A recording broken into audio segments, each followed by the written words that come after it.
दूसरी कहानी एक ऐसी लेडी टीचर की जो अपने एक स्टूडेंट के प्यार में पड़ जाती है और उसे पाने के लिए वो किसी भी हद तक जा सकती है। ये स्टूडेंट इस टीचर को बिल्कुल भी पसंद नहीं करता है क्योंकि इसकी ऑलरेडी एक गर्लफ्रेंड है, लेकिन ये लेडी टीचर इस लड़के को अपने वश में करने के लिए क्या क्या दावपेच खेलती है, चलिए देखते हैं। तो कहानी की शुरुआत होती है एक प्यारी सी स्टूडेंट जेमी को दिखाते हुए जो अपनी क्लास टीचर को एक गिफ्ट देती है क्योंकि आज उनका कॉलेज में आखिरी दिन था। जेमी टीचर से पूछती है कि आपकी जगह आप कौन यहाँ पे आने वाला है। इस पर वो उसे बताती है कि अब तुम सभी बच्चों को पढ़ाने के लिए टीचर मॉली आने वाली है जो कि बहुत ही इंटेलिजेंट और काफी अच्छी है। अब ये दोनों बात कर ही रही होती है कि इतने में ही यहाँ मॉली भी आ जाती है जिसे प्रिंसिपल पूरा कॉलेज दिखाती है। तभी मॉली की नजर ग्राउंड में खेल रहे एक लड़के डैनी पर पड़ती है जिसे देखते ही वो उस पर फिदा हो जाती है, लेकिन वो ये नहीं जानती थी कि डैनी जेमी का बॉयफ्रेंड है और ये दोनों एक ही क्लास में पढ़ते हैं। इसके बाद हम डैनी को जेमी के साथ देखते हैं जहाँ ये दोनों अपनी आने वाली रिलेशनशिप एनिवर्सरी को लेकर काफी एक्साइटेड थे क्योंकि इस दिन ये दोनों पहली बार इंटीमेट होने वाले थे।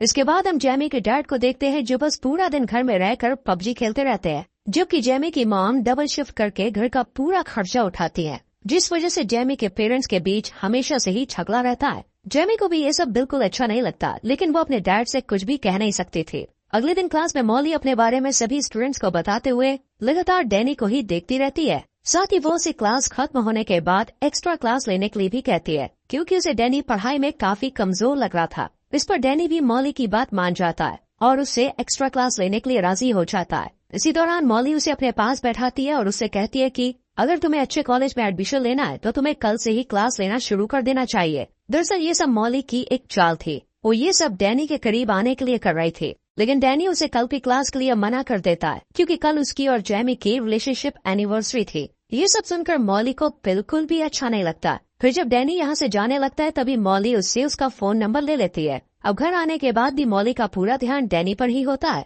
और अब वो सोचने लगती है कि आखिर कैसे जेमी और डैनी को अलग किया जाए। तभी उसके दिमाग में एक आइडिया आता है और वो अगले दिन जानबूझकर जेमी को असाइनमेंट में C ग्रेड देती है, जिसे देखकर जेमी को बहुत बुरा लगता है। अब वो क्लास खत्म होने के बाद मॉली के पास जाती है और उसे कहती है कि मैं एक मिडिल क्लास फैमिली से हूँ और मुझे अच्छी यूनिवर्सिटी में एडमिशन लेने के लिए अच्छे ग्रेड्स की जरूरत होगी ताकि मुझे अच्छी स्कॉलरशिप मिल सके।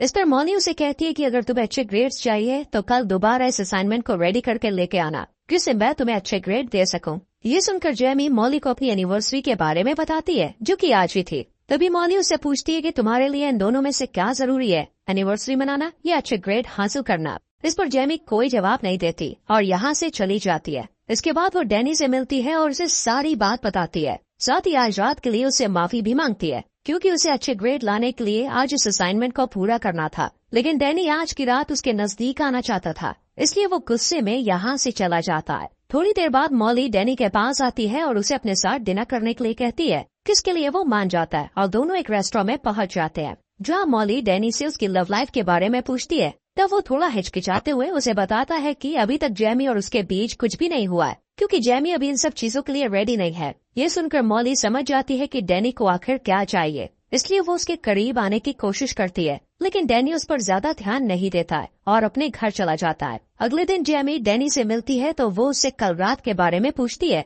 कि आखिर कल रात को वो कहाँ था। इस पर डैनी उसे झूठ बोलते हुए कहता है कि मैं अपने दोस्तों के साथ था। जेमी को ये सुनकर बहुत बुरा लगता है क्योंकि डैनी के दोस्तों ने उसे पहले ही बता दिया था कि वो कल रात उनके साथ नहीं था। इसके बाद हम दोनों को एक पार्टी में देखते हैं जहाँ जेमी की खूबसूरती देख डैनी अपने आप को कंट्रोल नहीं कर पाता और उसे एक रूम में ले जाता है जहाँ वो उसके करीब आने की कोशिश करता है, पर जेमी उसे बीच पे ही रोक देती है, जिस वजह से डैनी का पूरा मूड खराब हो जाता है और वो यहाँ से चला जाता है। वहीं दूसरी तरफ मॉली अपनी कार को खुद ही खराब करके उसे ठीक करने के लिए डैनी को बुलाती है। डैनी यहाँ आकर उसकी कार को ठीक कर देता है, लेकिन कार को ठीक करने की वजह से उसके हाथ खराब हो जाते हैं। ये देखकर मॉली उसे अपने घर ले जाती है और एक टॉवल से खुद उसके हाथ साफ करती है, साथ ही उसके करीब आने की कोशिश करती है। डैनी भी इस बार अपने आप को कंट्रोल नहीं कर पाता क्योंकि अब सारी हदें पार हो चुके थे और अब दोनों अच्छे से इंटीमेट हो जाते हैं। अगले दिन जब जेमी कॉलेज में जाती है तो मॉली उसे एक बार फिर से असाइनमेंट में C ग्रेड देती है, जिसे देखकर जेमी को समझ नहीं आता कि आखिर वो उसके साथ ऐसा क्यों कर रही है,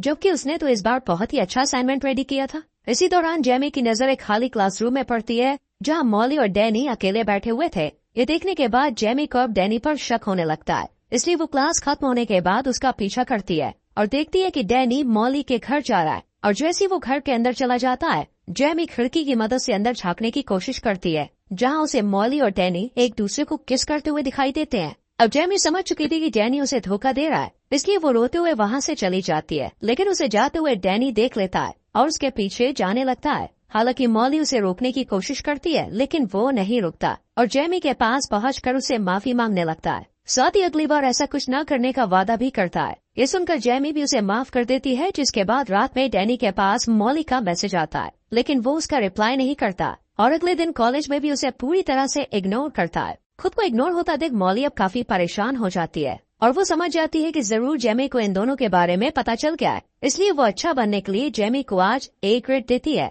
इस पर जेमी उसे कहती है कि तुम ये मत समझना कि A ग्रेड मिलने की वजह से मैं तुम्हें माफ कर दूंगी। इतना कहकर वो अपना असाइनमेंट डस्टबिन में फेंक कर यहाँ से चली जाती है। इसी दौरान डैनी जेमी के पास आता है और उससे कहता है कि मॉली उसे काफी परेशान कर रही है, इसलिए वो आज रात उसे मिलने के लिए जाएगा और उसके साथ अपने रिश्ते को खत्म कर देगा। इसके बाद वो मॉली को मैसेज करके एक लोकेशन पर बुलाता है। मॉली को लगता है कि शायद वो अब भी उससे प्यार करता है, इसलिए वो जल्दी से तैयार होकर उस लोकेशन पर पहुंच जाती है और काफी खुश भी होती है। लेकिन उसकी ये खुशी उस वक्त उदासी में बदल जाती है जब डैनी उससे कहता है कि वो सिर्फ जेमी से प्यार करता है और अब वो उसके साथ कोई रिश्ता नहीं रखना चाहता। ये सुनकर मॉली बहुत ज्यादा अपसेट हो जाती है और डैनी को मनाने की कोशिश करती है, लेकिन वो उसकी एक भी बात नहीं सुनता और यहाँ से जाने लगता है। ये देखकर मॉली को भी बहुत ज्यादा गुस्सा आता है और उसी गुस्से में वो अपनी कार को स्टार्ट कर डैनी को कुचलकर मार देती है। वहीं उसका खून एक कपड़े में भरकर जेमी के कार के बम्पर पर लगा देती है। साथ ही अपना फोन भी जेमी की कार में ही रख देती है, ताकि सभी को लगे कि डैनी की मौत के पीछे जेमी का ही हाथ है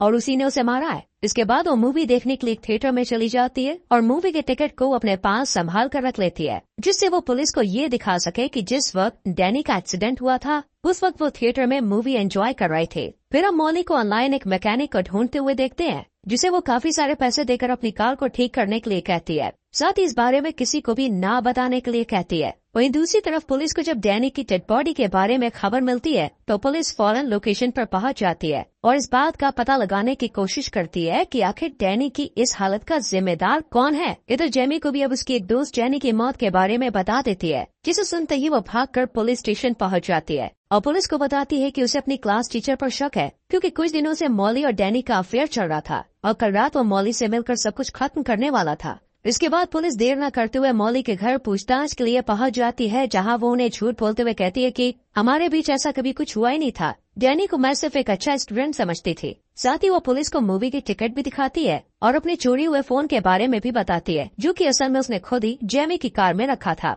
मॉली की बात सुनने के बाद और टिकट देखने के बाद पुलिस को भी लगने लगता है कि शायद वो सब सच बोल रही है। इसके बाद पुलिस शक के आधार पर जेमी के घर तलाशी लेने के लिए जाती है और जब उसकी कार को चेक करती है तब उन्हें कार के बम्पर पर डैनी का खून लगा हुआ मिलता है। साथ ही उन्हें जेमी की कार से मॉली का फोन भी मिल जाता है, जिसमें डैनी से मिलने का मैसेज भी आया हुआ था। इन सभी सबूतों को देखते हुए पुलिस जेमी को अरेस्ट कर लेती है, लेकिन जेमी के पेरेंट्स उसे बेल पर रिलीज करवा लेते हैं। जेमी अपनी मॉम को बताती है कि उसे लगता है कि डैनी का खून किसी और ने नहीं बल्कि मॉली ने ही किया है। अब जेमी की मॉम मॉली के खिलाफ सबूत इकट्ठा करने की कोशिश करने लगती है, ताकि वो जेमी के ऊपर से डैनी के खून का इल्जाम हटा सके। इसके लिए वो सबसे पहले कॉलेज जाती है और चुपचाप मॉली के बैग से उसकी कार की चाबी निकाल लेती है और फिर उसकी कार को चेक करती है और तभी उसे उस मैकेनिक के बारे में पता चलता है। वो मैकेनिक के पास जाकर उसे मॉली के बारे में पूछताछ करती है, लेकिन वो उन्हें झूठ बोलते हुए कहता है कि मेरे पास ना तो इस नाम की कोई लेडी आई और ना ही कोई कार आई। ये सुनकर जेमी की मॉम काफी परेशान हो जाती है और वो उदास होकर यहाँ से जाने लगती है कि तभी उनके पास मैकेनिक की एक एम्प्लॉय आती है और सारा सच बता देती है कि किस तरह मॉली ने काफी सारे पैसे देकर अपनी कार को ठीक कराया है। जेमी की मॉम जब उसे पुलिस के सामने यही सच बताने के लिए कहती है तो वो इसके लिए मना कर देती है, क्योंकि मैकेनिक उसे जॉब से निकाल देता और ये जॉब उसके लिए बहुत जरूरी थी। इसके बाद जेमी की मॉम घर आकर अपने हस्बैंड से इस बात को शेयर करती है और जेमी भी चुपचाप उनकी बातें सुन लेती है और वो अपनी मॉम से मॉली के घर जाने के लिए कहती है, पर वो उसे मना कर देती है क्योंकि उसके पैर में ट्रैकर लगा हुआ था, जो कि पुलिस ने लगाया था, जिससे जेमी कहीं भाग न सके। हालांकि इस वक्त तो जेमी अपनी मॉम की बात सुन लेती है, लेकिन रात में जब इसके पेरेंट्स सो जाते हैं तभी अकेले ही मॉली के घर पहुंच जाती है और अपने फोन में रिकॉर्डिंग ऑन कर लेती है ताकि मॉली की सच्चाई रिकॉर्ड हो जाए। लेकिन उसका ये प्लान फेल हो जाता है, क्योंकि मॉली को जल्द ही पता लग जाता है कि वो रिकॉर्डिंग कर रही है, इसलिए वो उसके हाथ से फोन छीन लेती है और गुस्से में आकर सारा सच उगल देती है। कि हाँ उसने डैनी को मारा है और अब वो जेमी को भी मार देगी। इसके बाद वो जैसे ही चाकू उठाकर जेमी को मारने के लिए आगे बढ़ती है तभी पुलिस वहाँ पे आ जाती है और पुलिस यहाँ आई थी उस ट्रैकर की वजह से। दरअसल जेमी जब अपने घर से बाहर निकली थी तभी पुलिस ने उसके पैर में बंधे ट्रैकर की मदद से उसे ट्रैक करना शुरू कर दिया था, जिसके बाद पुलिस जेमी को रिहा कर देती है और मॉली को अरेस्ट कर अपने साथ ले जाती है। तो दोस्तों, अगर आप डैनी की जगह होते तो आप इस टीचर के साथ क्या करते, कमेंट में जरूर बताना।